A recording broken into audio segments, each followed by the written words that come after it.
Hey everyone, in today's video we are going to talk about an exciting new development in AI, the ability for chatbots to create software super fast and cheap. Researchers recently conducted a study to see if AI chatbots could complete the entire software development process on their own.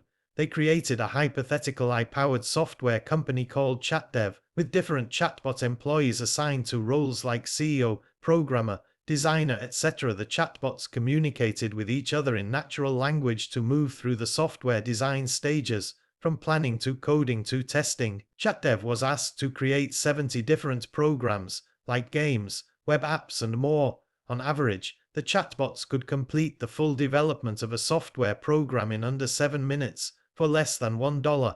The AI employees were able to identify and fix vulnerabilities, leverage their memory, and reflect on their work.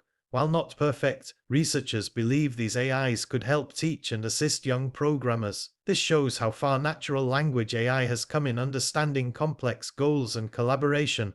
Software development could become drastically faster and cheaper using AI workers.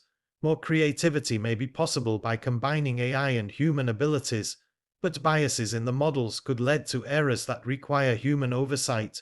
Overall, this technology could greatly expand access to software creation if governed properly. The rise of creative AI like this opens up many possibilities, but also risks if not developed safely. But it's an exciting glimpse of how AI assistants may transform many industries, including software development, in the future. What do you think of AI-generated software? Let me know in the comments. And don't forget to like and subscribe.